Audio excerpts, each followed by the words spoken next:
Cette vidéo contient du spoil. Si tu n'es pas à jour dans les scans de My Hero Academia, je te déconseille fortement de la regarder. Pour les autres, bonne vidéo.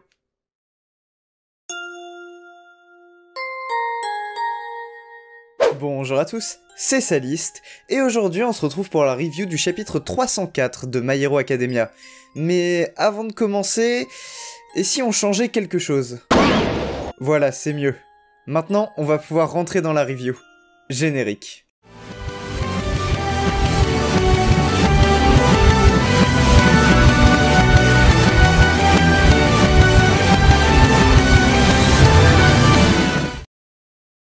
Le chapitre s'ouvre là où on s'était arrêté à la fin du chapitre 303, c'est-à-dire avec All Might au chevet d'Izuku qui dit qu'il sent que le One for All s'active en Izuku et qu'il est en train de discuter avec les anciens possesseurs du One for All. La dernière case de cette page nous montre d'ailleurs les pensées d'Izuku qui se demande ce qui est arrivé aux autres et si ils vont bien.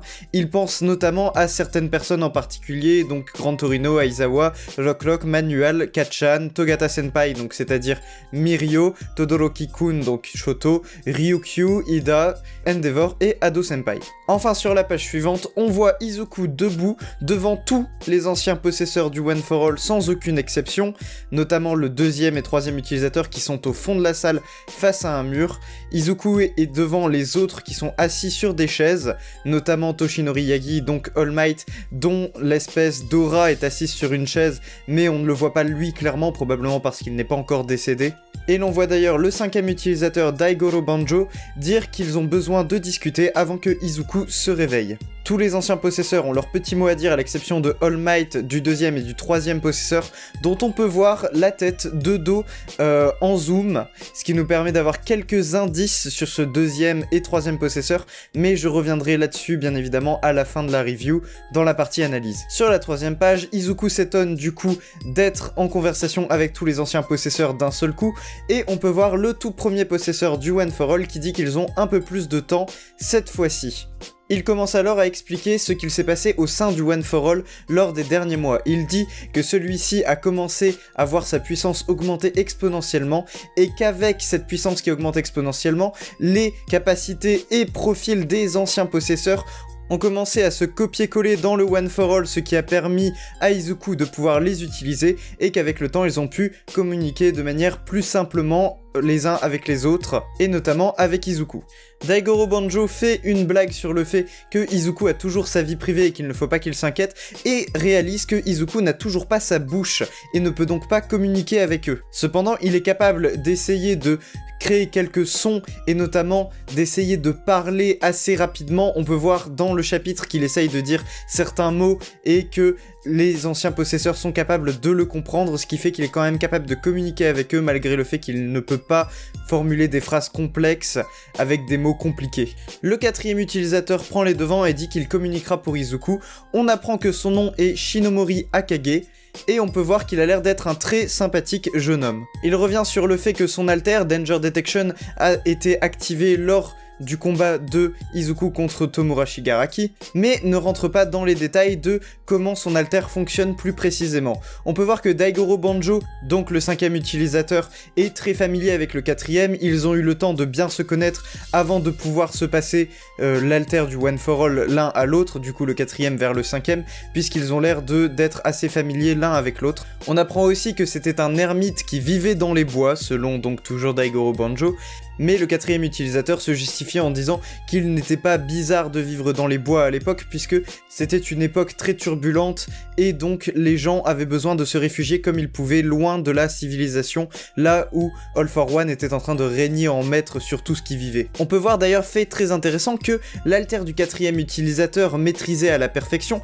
permet d'esquiver n'importe quelle attaque. On voit Daigoro Banjo essayer d'attaquer le quatrième utilisateur et on le voit esquiver avec aisance, un peu à la manière qu'avait Sir Night Eye de prédire tous les mouvements de ses adversaires. On voit le quatrième utilisateur vraiment prédire là où les attaques vont arriver et les esquiver, ce qui serait très cheaté si Izuku arrivait vraiment à maîtriser cet alter à la perfection. Il demande à Izuku s'il est conscient de l'âge à laquelle il est mort et comment il est mort. Izuku dit qu'il est mort à l'âge de 40 ans, mais qu'il ne connaît pas la cause de la mort du quatrième utilisateur. Et c'est là que l'on apprend une information assez choquante concernant le quatrième utilisateur. Il est mort de vieillesse. Il s'agit donc de l'information que All Might avait barrée dans le cahier. Si vous vous souvenez bien, All Might avait barré une information concernant le 4e utilisateur, et c'était sa cause de décès, c'est-à-dire mourir de vieillesse à l'âge de 40 ans. Parce que c'est assez perturbant de mourir de vieillesse à l'âge de 40 ans, personne ne meurt de vieillesse à l'âge de 40 ans, donc pourquoi est-il mort de vieillesse à cet âge-là, puisque c'est relativement jeune. Donc Izuku s'étonne du fait qu'il est mort à cet âge-là, et c'est là que le 4e utilisateur va lui expliquer comment cela lui est arrivé. Il explique qu'il ne comprenait pas au début lui-même comment se fait-il qu'il est mort à cet âge-là, mais c'est grâce à Yagi-kun, donc Yagi-kun dans le scan c'est Yagi Toshinori, donc All Might, c'est grâce à All Might qu'ils ont compris comment cela se faisait qu'il était mort aussi jeune. Il dit à Izuku que le One for All ne peut pas être tenu par une personne normale, et que c'est pour cette raison qu'il est mort à l'âge de 40 ans, car il était à l'époque une personne normale. Alors ici, petit aparté, normal signifie avec un alter. Puisque dans la société de My Hero Academia, c'est devenu normal de posséder un alter. Quand le 4e utilisateur dit que le One for All ne peut pas être possédé par une personne normale, il dit que le One for All ne peut pas être possédé par une personne possédant déjà un alter. Il nous explique donc qu'il a eu le One for All pendant le plus longtemps à part Toshinori Yagi. Donc on sait qu'il a eu le One for All à l'âge de 18 ans, et qu'il est mort à l'âge de 40 ans, c'est-à-dire qu'il a possédé le One for All pendant 22 années. On apprend également qu'il a entraîné pendant des années et des années le One for All en échappant à All for One pendant tout ce temps afin de pouvoir le transmettre à quelqu'un qui pourrait enfin surpasser All for One, puisqu'il avait compris lui-même que, à l'état actuel des choses, il n'était pas capable de battre All for One puisqu'il était beaucoup trop fort pour lui. Donc il a nourri le pouvoir du One for All pendant des années en continuant de s'entraîner, et dans ses dernières années de vie, le One for All a complètement détruit son corps. Au début, il pensait que c'était parce qu'il avait une faible constitution, un peu comme Toya Todoroki du coup, pour en revenir à la faible constitution, ou au pire qu'il avait une maladie chronique, mais grâce à All Might, il a compris que ce n'était pas le cas, que ce n'était pas comme ça que c'était arrivé, et il en a conclu que le One for All, avec le temps, finissait par prendre la force vitale de ses possesseurs et les tuer à petit feu. Mais c'est là qu'Izuku constate quelque chose. Il se dit, ok d'accord, donc le One for All aspire la force vitale des gens avec le temps, mais pourquoi All Might, qui a gardé le One for All pendant très longtemps, n'a eu aucun effet secondaire de l'alter et ne perd pas de force vitale et ne meurt pas à petit feu, puisqu'il l'a gardé pendant beaucoup plus longtemps que Shinomori, le 4e utilisateur.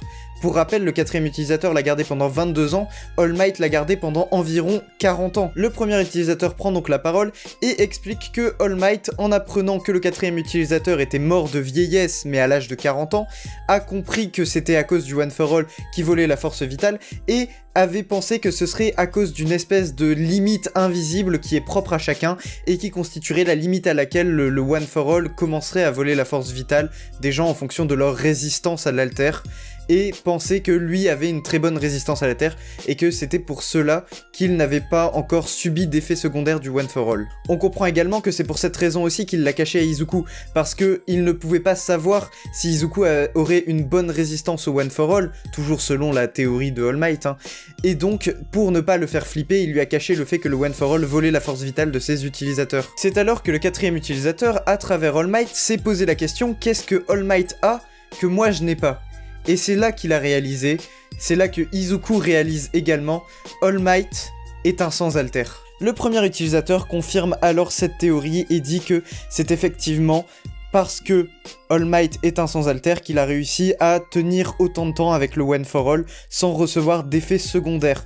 Mais c'est alors qu'il se pose la question suivante, pourquoi All Might est présent dans les vestiges avec eux? On peut voir une espèce d'âme d'All Might, une espèce de aura de All Might dans les vestiges, alors que jusqu'à maintenant le premier utilisateur pensait que ce qui permettait justement aux utilisateurs de communiquer dans le One for All, c'était leurs alters. Sauf que si All Might n'a aucun alter de base, comment se fait-il qu'il y ait sa présence dans le One for All? C'est alors que le premier utilisateur explique à travers une métaphore qui est très bien expliquée d'ailleurs, pourquoi All Might n'a eu aucun problème avec le One for All.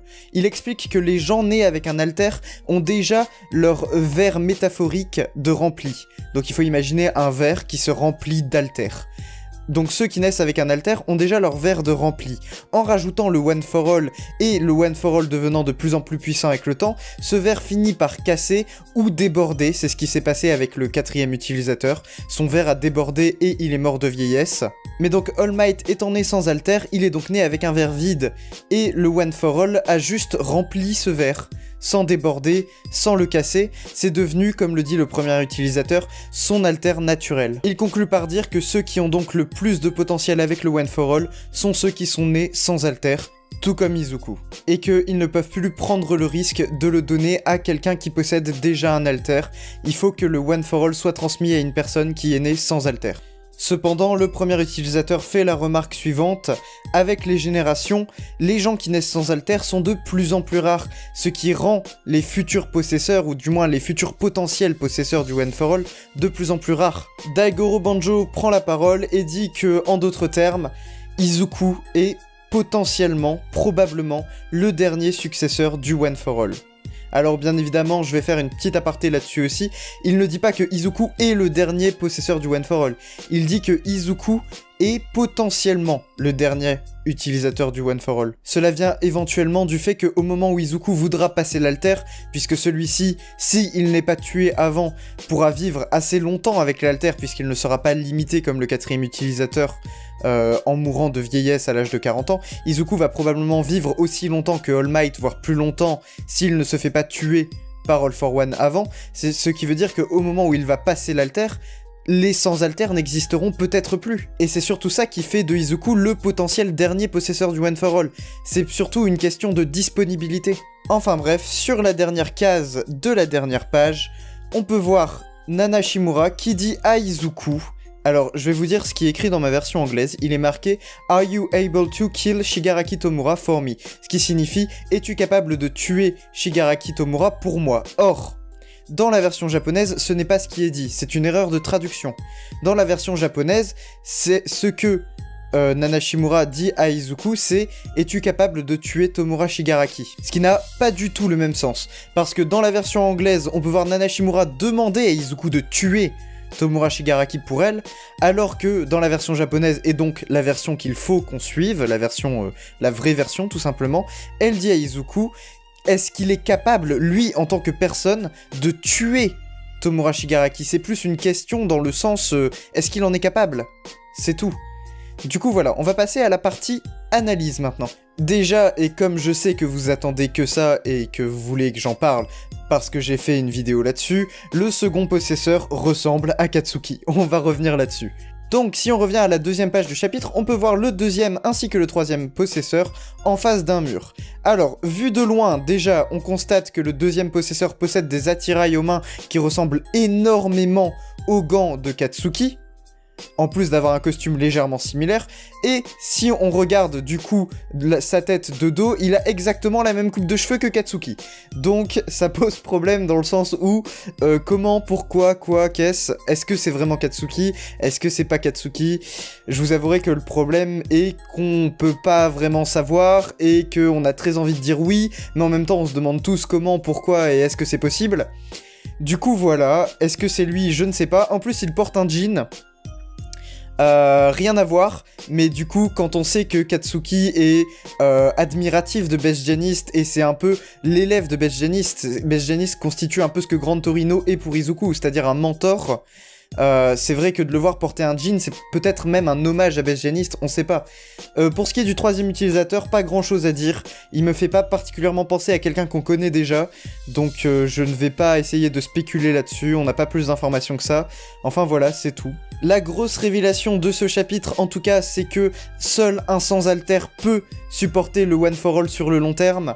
Donc c'est assez intéressant de savoir que All Might a donné son alter à Izuku, parce que du coup, comme c'est dit dans le chapitre, c'est presque un miracle que All Might ait choisi Izuku, puisque Izuku est un sans-alter, et ça me fait revenir au fait que si Mirio avait hérité du One for All, il serait mort jeune, et n'aurait probablement jamais éveillé les autres alters du One for All, puisque le One for All étant déjà très puissant suite à ce que All Might a réussi à en faire, a réussi à enrichir le pouvoir du One for All, à mon avis, Mirio serait mort très très jeune, même plus jeune que 40 ans, puisque en fonction de la puissance du One for All, ça va tirer de plus en plus sur l'aspect vital du possesseur s'il a déjà un alter de base. Donc Mirio serait mort probablement très jeune en héritant du One for All. Peut-être même que son corps n'aurait pas supporté le One for All. Ça nous fait dire aussi que si Izuku a réussi à supporter le One for All, c'est en partie parce qu'il est un sans alter. Peut-être que si All Might avait transmis le One for All à n'importe qui d'autre, cette personne aurait tout simplement explosé. Genre, son corps n'aurait vraiment pas supporté le One for All, puisque c'est fait pour aller dans quelqu'un qui n'a visiblement aucun alter, ou du moins c'est l'utilisation du One for All qui est la plus safe de le transmettre à quelqu'un qui ne possède pas d'alter à l'origine. Donc Izuku est potentiellement le dernier possesseur du One for All, potentiellement, hein, je vais pas revenir là-dessus, je vous ai déjà expliqué pourquoi, et Nana Shimura veut savoir si Izuku est capable de tuer Tomura Shigaraki, si au moment décisif lors d'un combat final, il sera capable de passer à l'acte, c'est-à-dire de tuer, puisque je le rappelle, un héros ne tue pas, et Izuku est par essence même ce qu'on fait de plus héroïque, donc c'est très compliqué pour lui. Est-ce qu'il en est capable? Je ne sais pas, puisque même la dernière fois, on a vu à la fin du dernier arc qu'il a dit cette fameuse phrase « ses yeux appelaient à l'aide ». C'est typiquement le cas de Izuku qui va essayer de sauver Shigaraki, mais de toute façon, je pense qu'il n'y arrivera pas, c'est peine perdue, hein, selon moi. Donc vraiment, affaire à suivre, on verra dans le prochain chapitre ce qu'il en est. En tout cas, dites-moi en commentaire si vous pensez que Izuku est capable de tuer Tomura Shigaraki. Laissez un pouce bleu, abonnez-vous à la chaîne et activez la cloche pour ne rater aucune prochaine review de scan ou autre vidéo. C'était Sadiste, salut!